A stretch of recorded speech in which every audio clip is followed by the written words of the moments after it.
I love you so much. Thank you, Lord, for this person. I love you, Mitya.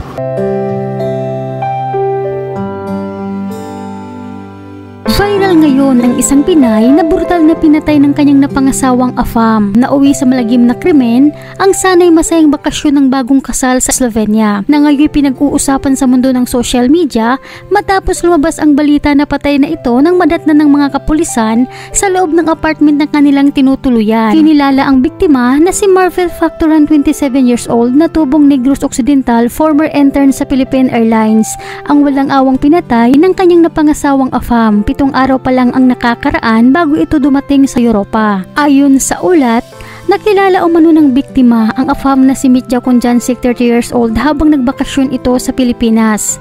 Nagsimula umano ang relasyon ng dalawa noong April 9, 2024 at makalipas lamang daw ang 3 buwan, July 29, 2024, nagpakasal umano ang dalawa sa isang civil wedding sa Pilipinas. At lumipas lamang daw ang 5 buwan, nagpasya umano ang mag-asawa na magbakasyon sa Slovenia na ayon sa ulat, dumating ang mag-asawa noong December 22, 2024. Ito umano ang unang bakasyon ni Marvel sa Europa at makikita umano sa mga litrato ang kuha ng pamamasyal at pagiging sweet ni Mitya sa kanyang asawa habang sila'y gumagala sa iba't ibang bahagi ng Slovenia. Pero makalipas ang ilang araw, December 29, 2024, na ika-7 araw na sana ni Marvel sa Europa, nangyari ang karumal-dumal na krimen dahil sa pagtatalo umano ng mag-asawa.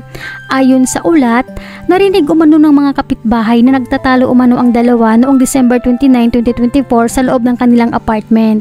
Narinig umano ng mga kapitbahay na nagsisigaw ang babae kaya't tumawag umano sila sa police station para mag-report. Kaagad umanong dumating ang kapulisan sa building para puntahan ang apartment ng mag-asawa. Pero hindi umano pinagbuksan ang kapulisan kaya't sinira umano ang pintuan ng apartment. At doon tumambad ang nakahandusay na katawan ni Marvel na puno umano ng dugo. Kasama daw ang asawa nitong afam na nakatayo at wala na umano sa katinuan nang makita ng mga kapulisan. Ayon sa police report, binugbog at pinagsasaksak umano ng paulit-ulit si Marvel hanggang sa mamatay. Ayon pa sa ulat, hawak na umano ng psychiatrist ang afam na asawa nitong ating kabayan dahil napag-alaman na may problema pala ito sa pag-iisip. May kasaysayan pala ito ng mental health problem. Sa nangyaring ito, marami ang nagpaabot na simpatya pero marami rin ang bumabatikos dahil sa bakit daw napakadali ng ating kabayan na magpakasal sa taong di pa naman niya lubusang nakilala. Kaya daw ito napapahamak.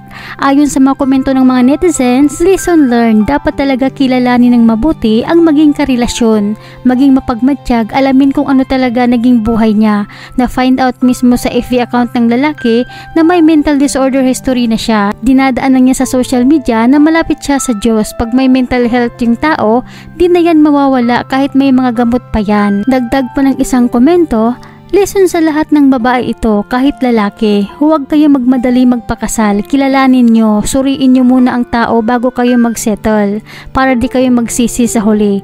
Lalo na kung afam, maraming mapagkunwari na afam na mayaman. Tipong papadalhan ka ng pera kasi ang alam ng afam, madaling masilaw ng pera ang mga Pinay. Gagawin nila yan kasi pag nakuha ka na, pagtatrabahuin ka na sa bansa nila para mabuhay kayo. Ikaw nagtatrabaho, ang afam na sa bahay naghihintay lang ng kita mo. Ang masaklap pa, may iba na mga afam, once na insured ka na, pwede ka na nila patayin kasi malaki ang makuha nila na pera.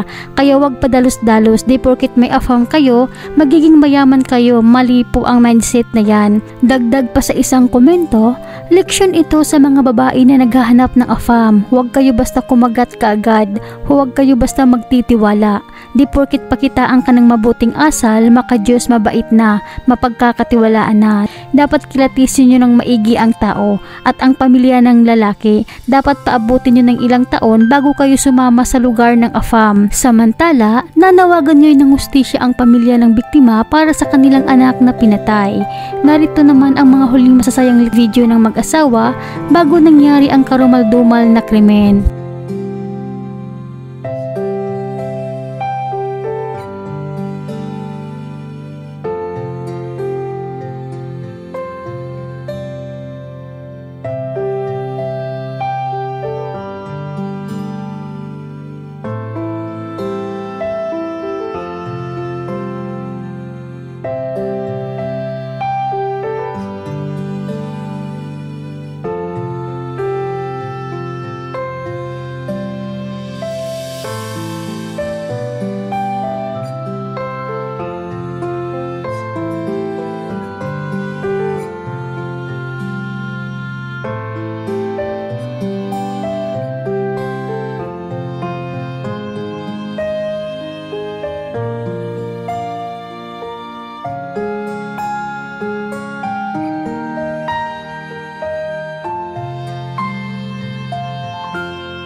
Hi guys, mango again because my husband knows how much I so much love mangoes a lot. That's why he kept, like, every time he went outside and went into the gym, and afterwards he always find or look for mango for me. Always there for me. I love you so much. Thank you for the smell of the mango. I think I'm gonna miss this mango after I'm gonna stay like in Europe for like quite a while from now. So thank you, my beautiful husband and so thoughtful husband. Thank you for loving me. Thank you for always listening. Always there for me. I love you so much. Thank you, Lord, for this person. I love you, Mitya. Hello, hi. So this is our dinner today. We are so hungry.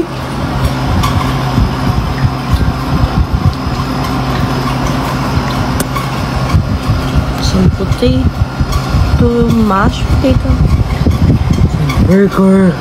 My favorite, mango, and also this dessert, and also this dessert too.